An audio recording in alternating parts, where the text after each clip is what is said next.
જય શ્રી કૃષ્ણ. સ્વાગત છે તમારું જયશ્રીસ કિચનમાં.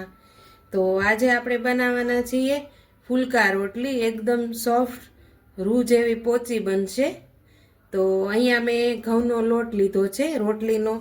જે આપણે નોર્મલી રોટલીનો લોટ આવે તે જ છે, પણ એકદમ ઝીણો લોટ લેવાનો છે. કરકરો સેજ હશે તો પણ આપણી રોટલી સારી નહીં બને. તો આપણે રોટલીનો લોટ અહીંયા લઈ લીધો છે. હવે આપણે તેને બાંધવાનો છે. આમાં આપણે નિમક પણ એડ નથી કરવાનું અને તેલ પણ એડ નથી કરવાનું. આપણે મોણ નાખ્યા વગર જ લોટ બાંધવાનો છે, તો પણ આપણી રોટલી એકદમ સોફ્ટ અને પોચીસ બનશે. તો હવે આપણે લોટ બાંધવાનું શરૂ કરીએ. તો થોડું થોડું પાણી એડ કરતા જઈશું અને લોટ આપણે બાંધતા જઈશું. આપણે લોટ જ્યારે બાંધીએ ને ત્યારે આપણે એક જ હાથે લોટ બાંધવાનો છે. આ રીતે થોડું થોડું પાણી એડ કરતા જઈશું. એક જ કન્ડિશનરમાં તમે લોટ બાંધશો ને તો તમારો લોટ એકદમ સરસ બંધાઈ જશે. તો આપણો લોટ એકદમ સરસ રીતે બંધાઈ ગયો છે. તો આ રીતે આપણે લોટને રાખવાનો છે.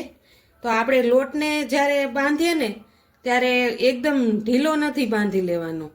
સેજ કડક રહે તે રીતે બાંધવાનો છે, કે જેથી આપણી રોટલી એકદમ સરસ ફૂલેલી બનશે. કારણ કે આપણે લોટને 10 મિનિટ રેસ્ટ આપવો પડે છે. જો તમે ડાયરેક્ટ રોટલીનો લોટ બાંધી અને રોટલી બનાવશો તો તમારી રોટલી કડક બનશે અને ફૂલશે પણ નહીં. તો આ રીતે આપણે લોટ બાંધી અને તેને 10 મિનિટ સુધી રેસ્ટ આપી દઈશું.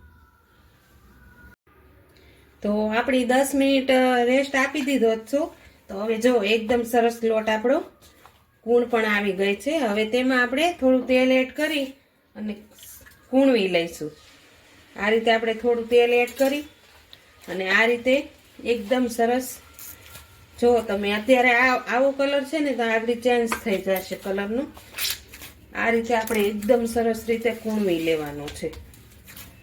જો તમે લોટને કૂણવા વગરની રોટલી બનાવશો ને તો પણ રોટલી સારી નથી બનતી, કડક બને છે અને ચવડ થઈ જાય છે. તો આ પ્રોસેસ સાથે તમે રોટલી બનાવશો ને તો તમારી રોટલી ક્યારેય કડક પણ નહીં બને અને સોફ્ટ ને પોચી રૂ જેવી બનશે. તો આ રીતે આપણે એકદમ સરસ 5 મિનિટ સુધી આ રીતે આપણે કૂણવી લેવાનું છે.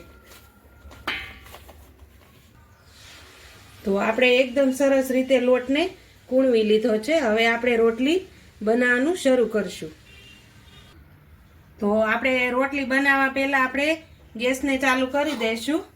કારણ કે આપણે જ્યારે રોટલી બનાવશું ને ત્યારે ગેસને એકદમ મીડિયમ જ રાખવાનો છે. ફાસ્ટ ગેસ ઉપર આપણે રોટલી નથી ચોળવવાની.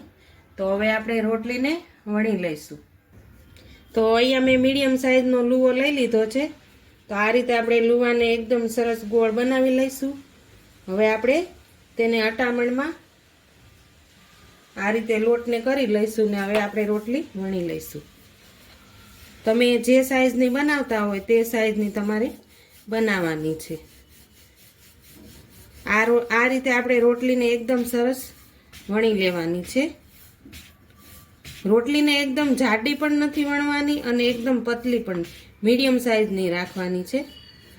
તો આ રીતે આપણે રોટલી વણી લીધી છે. જાડી પણ નહીં અને પતલી પણ નહીં. હવે રોટલીને જ્યારે આપણે ચોળવવાની હોય ને તે પહેલું પણ આ નથી એડ કરવાનું, આ એડ કરવાનું છે. તો તમારી રોટલી એકદમ સરસ ફૂલેલી બનશે. તો હવે આપણે રોટલીને તવી ઉપર મૂકી દઈશું. તો આપણે પહેલું પણ ધીમા ગેસે જ ચોળવવાનું છે. તો આપણું પહેલું પડ ચડી ગયું છે. હવે આપણે બીજી પડ પલટાવી લઈશું.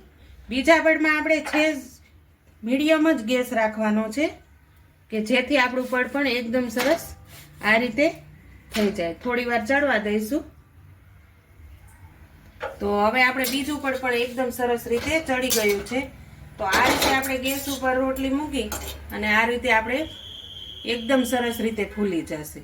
જો થઈ ગઈ ને ફૂલીને દડા જેવી રોટલી.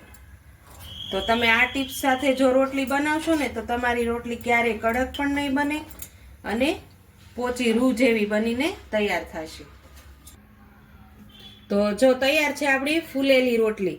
તો હવે તેની માથે આપણે ઘી લગાવી દઈશું. તો આ રોટલીને તમે આખો દિવસ સ્ટોર કરીને મૂકશો ને તો પણ આ રોટલી એવી ને એવી રહેશે. જો એકદમ સરસ કૂણી માખણ જેવી રોટલી. તો તૈયાર છે આપણી ફુલકા રોટલી.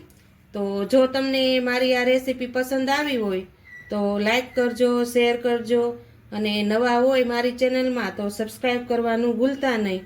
ને કોમેન્ટ કરીને કહેજો કે તમને મારી આ પોચી રૂ જેવી ફુલકા રોટલી કેવી લાગી.